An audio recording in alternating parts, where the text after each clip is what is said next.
Living with pain, she tried this for just 10 minutes a day and got back the health she thought she'd lost.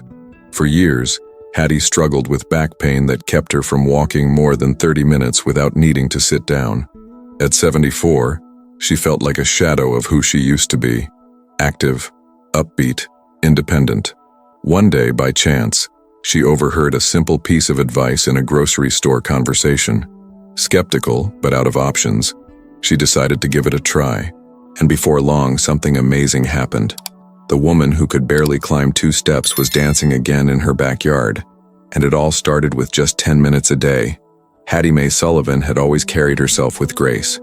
Even after 70, she made a point of keeping her nails done, her hair sprayed into place, and her floral dresses neatly pressed. "It's not vanity," she'd say. "It's self-respect."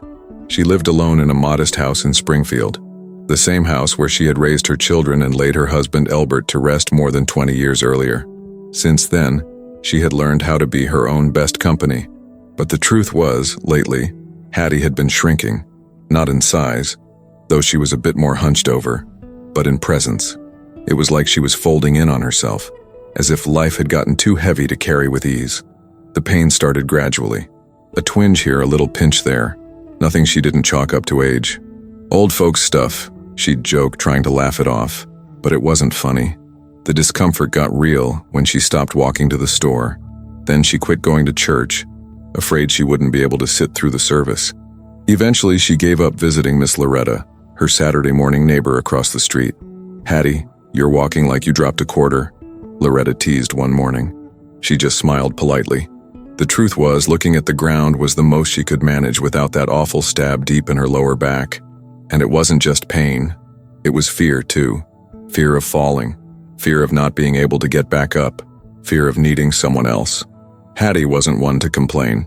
She'd been a nurse for 30 years and had seen people go through much worse. She figured she ought to carry her burden with dignity.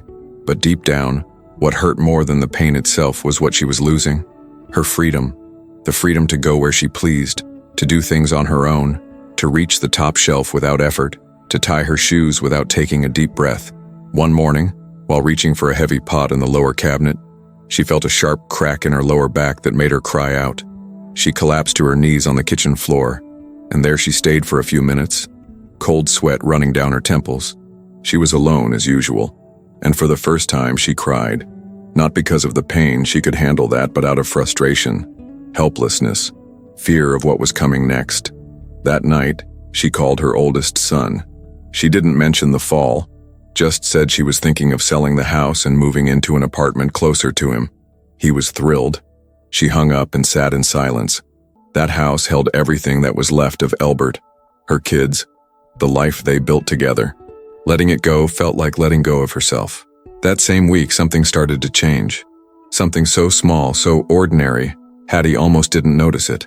She was at the grocery store, slowly pushing her cart, when she overheard 2 women chatting in the produce aisle. "I swear, just 10 minutes a day. You don't even need any equipment. I do it right on my living room rug. Does it really work? My sciatica pain disappeared. I thought it was a miracle, but it's just stretching, gentle, slow stretches." Hattie stopped pretending to pick apples and listened. Stretching? 10 minutes? At home? It sounded too good to be true. But that night, curious, she searched on her phone. Stretches for lower back pain.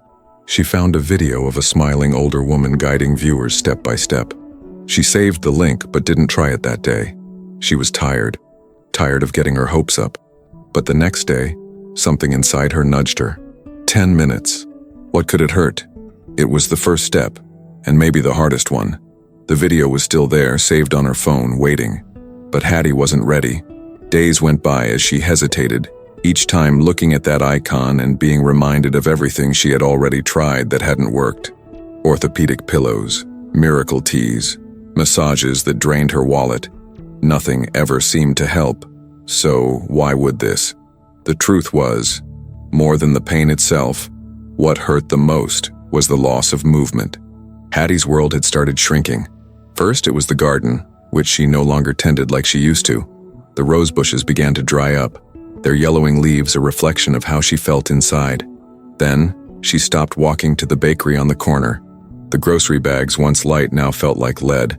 Even stepping off her porch had started to feel like an Olympic challenge. The worst day came when her granddaughter, Ellie, came to visit. "Grandma, let's play hide and seek?" Hattie smiled with her eyes, but her heart sank. "I can't run today, sweetheart. Grandma's back is acting up." The look of disappointment in Ellie's eyes cut her like a knife. The little girl ran off into the yard, and Hattie sat there feeling smaller than ever. It wasn't just her body that was shrinking, her spirit was too. This wasn't the future she had imagined. She always thought growing old would feel like a kind of freedom, a reward after a lifetime of work and sacrifice. But instead, it felt like a prison made of invisible bars. One morning, trying to get out of bed, she felt like she couldn't. It was as if her body was telling her, "That's enough." She lay there staring at the ceiling. Sunlight streamed through the curtains, turning the room gold like an old painting. And she thought, "Is this it? Is this how it ends?" The answer came quietly, when she reached for the remote and her shoulders seized up with pain. She cried, softly, the kind of cry where you try not to make a sound. But in that cry was everything she hadn't been able to say. The longing for the strong woman she used to be, the rage at her helplessness, the fear of what was ahead. A few days later, after finally agreeing to a doctor's visit thanks to her son's insistence, she heard the same old story. Age-related wear and tear, a herniated disc, loss of mobility. Maybe surgery, maybe physical therapy, but at your age, let's avoid anything invasive. The doctor was kind, but Hattie left that office feeling like the story was over. No light at the end of the tunnel. Just a narrow, dark hallway where every door slammed shut before she could even reach it. She came home slower than ever. Every step felt like it weighed a ton. And when she walked through the door, she didn't even take off her shoes. She sat in her armchair and closed her eyes. The house, once filled with voices, was now completely silent. Hattie felt like she was fading away, little by little, like an old photo forgotten on the wall. But deep down, way deep down, there was still a spark, almost invisible, but still there. And that night, for the first time in weeks, she picked up her phone and opened the video again. The smiling woman appeared on the screen, speaking in a calm, warm voice. "If you're in pain, you're not alone. I've been there too. But our bodies are meant to move. Even if it's just a little, just 10 minutes, it's a start." Hattie paused, took a deep breath. She sat there staring at the screen, as if trying to draw courage from that stranger's face. She knew it wouldn't be easy. She knew it might not work. But something about that line stuck with her. It's a start. She couldn't remember the last time she had started something. Lately, she was always trying to finish, to wrap things up, to close chapters. But starting, maybe that's what she'd been missing. She didn't do the stretches that day, or the next. But something inside her had shifted. Something small, almost unnoticeable, like a seed breaking through the soil in silence. The sun had barely risen when Hattie, still in her nightgown, rolled out a patchwork rug onto the living room floor. It was the same rug her grandkids used to play on when they were little, the one where Albert used to lie back with his legs crossed and the newspaper spread across his lap. Now she looked at it like a stage, feeling a flutter in her stomach. She picked up her phone, opened the video, and hit play. The smiling woman's voice felt more familiar this time. "Let's start slowly. Take a deep breath. Stretch your arms, move with kindness. This time is yours." Hattie followed along carefully. She lifted her arms gently, rolled her shoulders, and leaned forward as far as the pain would let her. No miracle cracks, no instant relief. But there was something different. It didn't hurt as much as she feared. It was uncomfortable. Sure, her body was stiff, sluggish, but it could still move. And that alone was a revelation. "See that, Hattie?" she whispered with a half-smile. "There's still gas in this old tank." Exactly 10 minutes. When she was done, she sat on the couch in silence. Her heart was pounding, not from exertion, but from emotion. It was like she had rediscovered a part of herself that had been asleep.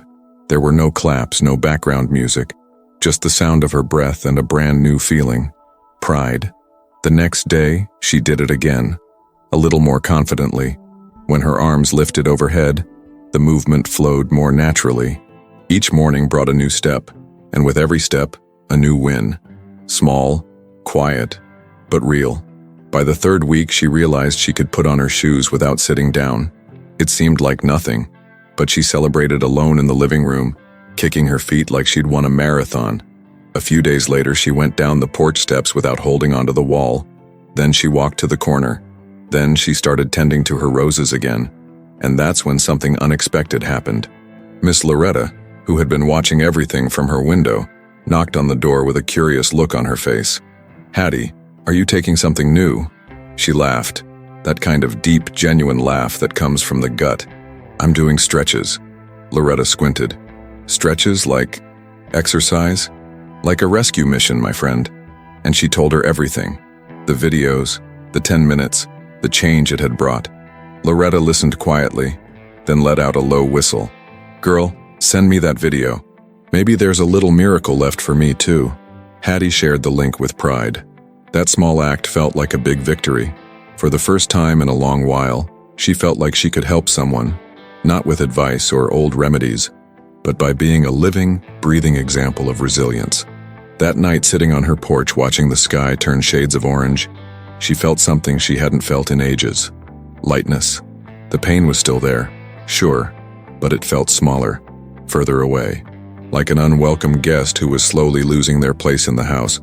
More than that, she had started to believe again, not in magic cures, but in the power of starting, of showing up, of trusting her body, even when it seemed to betray her. 10 minutes a day hadn't just changed her back.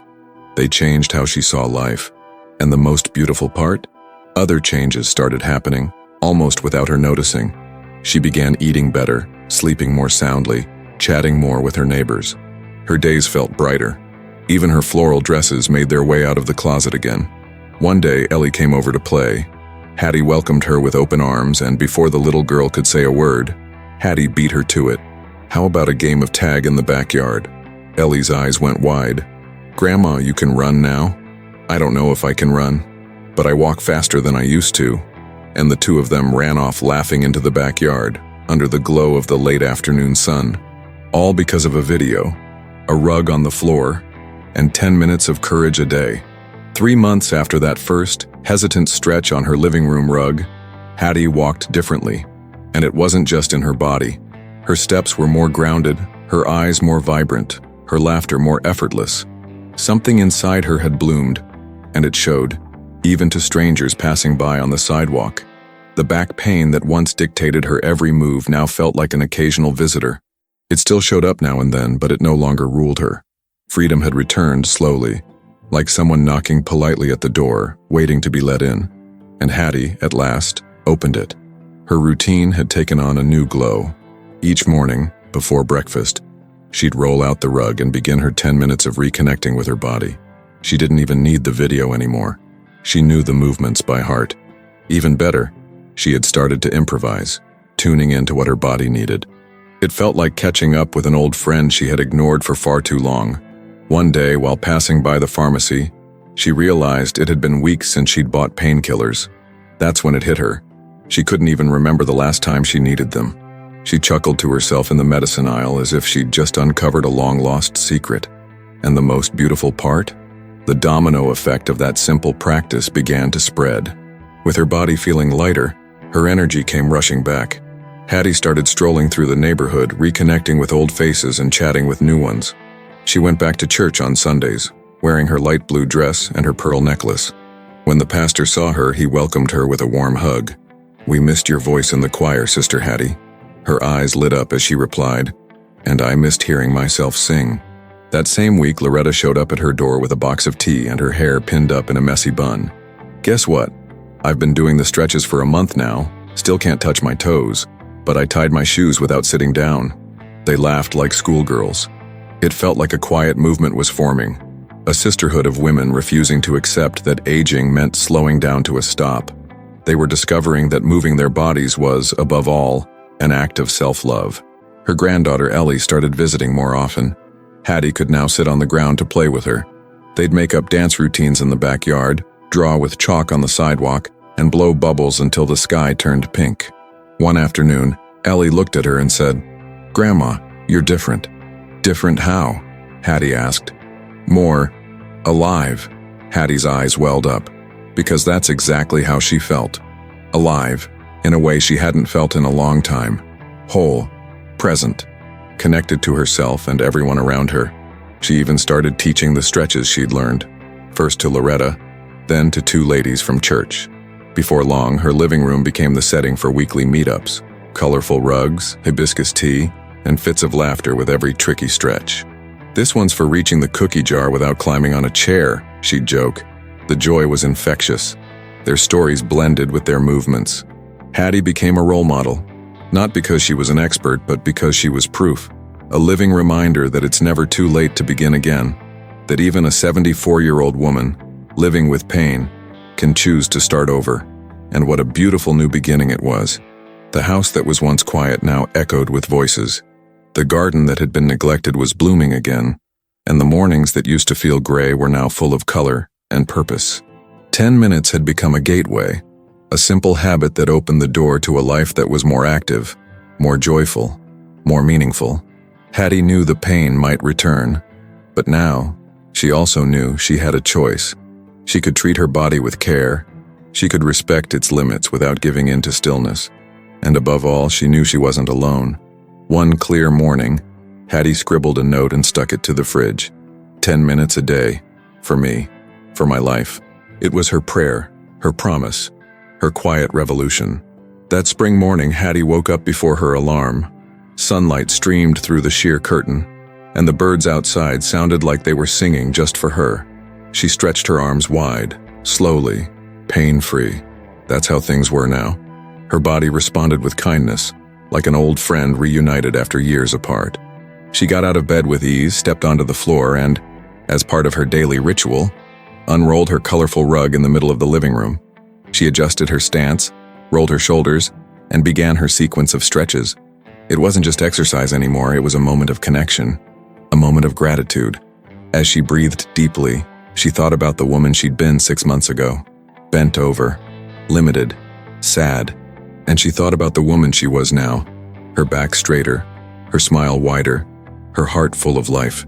It was almost unbelievable that it all began with a video and one simple choice: to try. When she finished her 10 minutes, she gave herself a small bow, a symbolic gesture but rich with meaning. It was her way of saying, "Thank you for not giving up." The doorbell rang. It was Ellie, backpack slung over her shoulders, holding 2 cheese rolls. "Brought breakfast, Grandma." "And I made fresh squeezed orange juice," Hattie said, that familiar sparkle in her eye.